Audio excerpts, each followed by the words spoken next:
Fala investidor, fala investidora, como é que vocês estão? Espero que vocês estejam muito bem. E hoje nós vamos trabalhar os resultados da Irani, uma empresa que eu gosto muito. E dentro ali daquele macro segmento de papel e celulose, eu colocaria a Irani como a primeira que eu colocaria no meu portfólio, como aquela que eu acredito que tem os resultados mais estáveis e tem uma política de remuneração acionista bastante boa. Tanto é que ela tem programa de recompra de ações, ela paga dividendos de forma bastante consistente. Normalmente, ali a cada trimestre, ela anuncia alguma coisinha e tem um dividend yield na casa ali dos seus 7, 8%. E em bons momentos, a empresa já chegou a passar, pelo menos nas cotações atuais, de mais de 10% de dividendos. Por isso que eu preciso trabalhar um pouco com vocês aqui a Irani. Só que eu quero já iniciar contando para vocês o porquê que nós tivemos essa queda de 2023 para cá e também o porquê que nós tivemos essa grande alta de 2020 em diante. Mas tudo isso eu vou trazer num documento aqui que a própria empresa trouxe para a gente, que é o release de resultados. Vamos dar uma passadinha rápida aqui para a gente enxergar um pouco do como que a empresa desempenhou nesse segundo trimestre de 2024.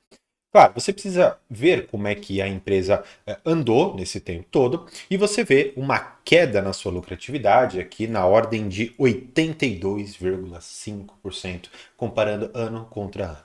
Sim, houve uma queda muito brusca. Muito porque eles explicam aqui que você teve aumento significativo em alguns itens. Só para você ter ideia e para a gente não ter que ficar toda hora aqui passando pelo documento, eu vou explicar como é que funciona. Basicamente, a Irani ela tem duas fontes para produzir aquele papel para você embrulhar as coisas. Então, estamos falando ali do papel ondulado, estamos falando ali de sacos também para embrulhar alimentos, até mesmo o seu saquinho de pão é aqui produzido pela Irani. E o que acontece? Você tem duas fontes. Ou você pega a própria matéria-prima virgem, né, que normalmente é essa daqui, que seria a primeira caixa que você vai fazer, a primeira papel para embalagem que você vai fazer, ele é destinado para alimentos, porque você não pode ter uma contaminação, não pode ser algo reciclado.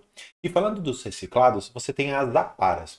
Então você recebeu o seu delivery em casa, você recebeu ali sua encomenda em casa, você descartou aquele papelão. Aquele papelão ele volta para a indústria, que é o chamado aparas, só que você paga por isso, a Irani paga pelas aparas que ela compra. E esse item em específico, ele teve um aumento de quase 29% no seu custo. Então imagina só, você tem uma das principais matérias-primas, que é a reciclagem, que é através das aparas, que aumentou em quase 30%, 29% para ser mais específico, o seu custo. Claro que isso faz com que o seu valor da empresa, ou o resultado final, que é a sua lucratividade, caia muito por conta desses aumentos, tá? No geral, a sua receita operacional se manteve bastante em linha, mas, como eu te falei, a questão das aparas foi algo bem prejudicial.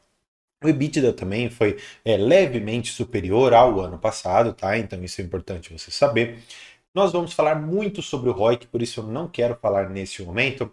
O custo de dívida ficou bastante controlado, tá? Em 8,2% ao ano. E a dívida líquida EBITDA teve um salto significativo, tá? Ela estava em 1,9 no trimestre anterior, também em comparativo aos outros trimestres, e agora já está em 2,19, muito porque dentro do projeto Gaia eles estão precisando de um pouco mais de caixa ali para colocar algumas outras partes. Uma operação nada tão grande assim, tanto é que essa estrutura aqui de dívida líquida não deve subir tanto, mas tem que ficar de olho sempre no que a empresa está fazendo, tá bom? Seguindo um pouco, nós temos os resultados, né? Então você pode ver que no geral o EBITDA, e aí eu prefiro ver um pouco aqui do EBITDA ajustado e da margem deles, se manteve bastante estável, tá? Em relação aos outros trimestres, mostrando aquilo que eu te falei, uma resiliência no setor, mostrando de uma certa maneira que quando você tem uma empresa que tem um produto necessário, uma demanda quase que inelástica, ou seja, você tem uma demanda muito constante, o seu EBITDA, que é uma aproximação da geração de caixa, não tende a mudar muito. O que acaba tendo um efeito maior é lá no lucro líquido, que você tem alguns impactos, muitas vezes, impactos esses não caixa, tá bom? E vamos seguindo porque tem muita coisa interessante. Olha só o resultado, como que nós tivemos aqui algo importante. Olha, esse gráfico, gente, ele é incrível para te mostrar que você tem que tomar cuidado com os comparativos que você faz. Olha só, a empresa ela mostra, houve uma queda no lucro. Sim, nós sabemos disso, ninguém desconsidera. Só que, ó, devido a efeitos não recorrentes do ano anterior, está explicado. Maior depreciação, menor variação nos ativos biológicos. Então vamos lá, vamos pegar o recorrente, que é o verde mais escuro. Poxa, se você for pegar do verde mais escuro, você teve uma queda, pelo menos aqui considerando o que eles estão mostrando, na ordem de 10,25%. Ainda assim, teve uma queda aqui dentro, que não é desprezível, mas nada que você fale, nossa, que diferença que vai fazer de um trimestre para o outro, considerando que você teve ali um aumento nos seus custos. Agora, olha só o cinza, que eles consideram aqui o não recorrente de crédito de PIS e COFINS. 161 milhões. Gente, é quase o resultado da empresa em todo ano. Todo ano. Então, poxa, se em um único trimestre você tem um não recorrente que vai impactar quase uma lucratividade anual, é claro que você vai ter uma queda tão grande assim. Então, calma.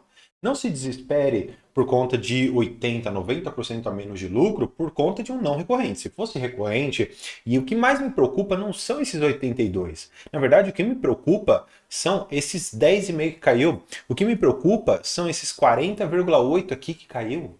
Isso sim que faz diferença para mim, porque eu sempre vou olhar para o recorrente da empresa e nunca outra coisa.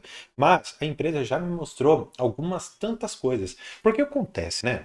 Como que a Irani ela vai fazendo dinheiro, né? Ela tem o preço, e aí a primeira coisa, né? Ela tem o preço do papelão que ela vende.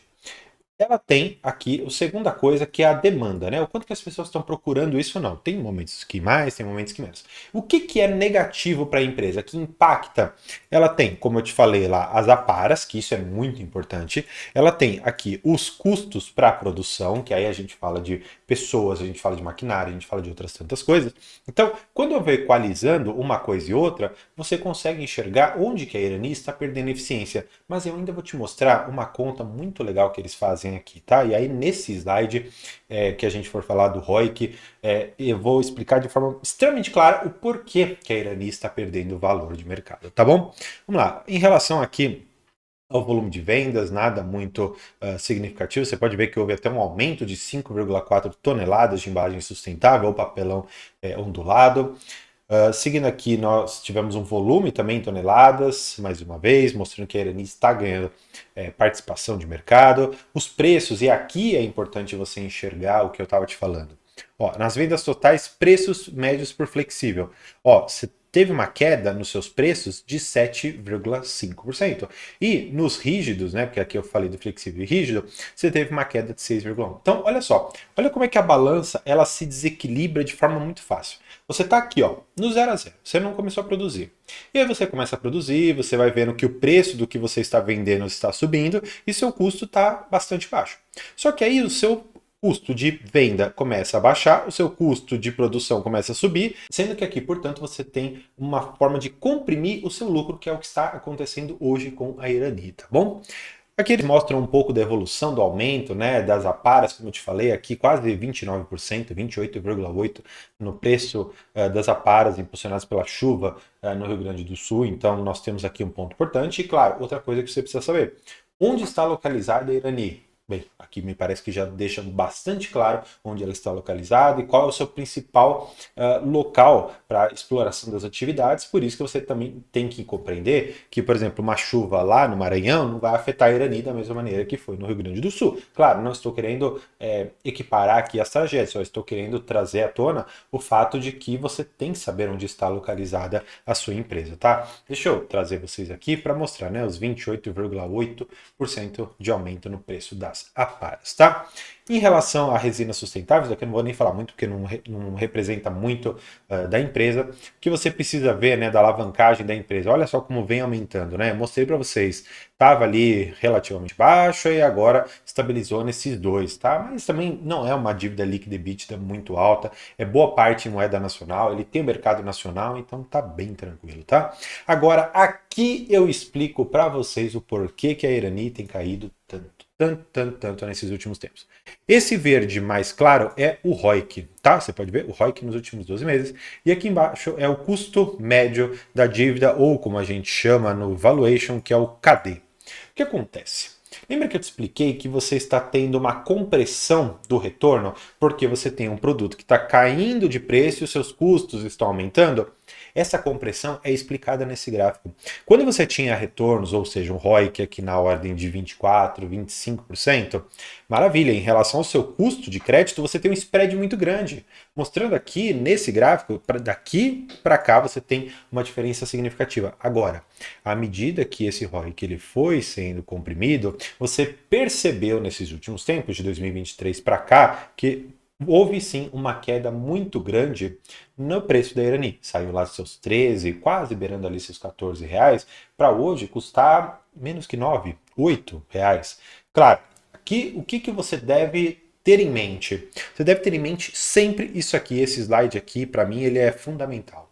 Você tem que ver o verde, o recorrente na empresa, que sim, teve uma queda. Vamos entender aquela compressão que eu te falei por conta dos preços e das despesas. Mas é sempre, sempre importante você enxergar isso daqui, o recorrente. Quem se baseou nesses 128 milhões aqui, não soube fazer uma avaliação correta da empresa. Então, espero que você tenha gostado dos resultados da Irani. Se você gostou, deixa um like aqui embaixo. Quer acompanhar o canal para mais resultados do segundo trimestre de 2024? Se inscreva e vou deixar o último vídeo aqui para você continuar seus estudos. Por hoje é isso. Muito obrigado e tchau!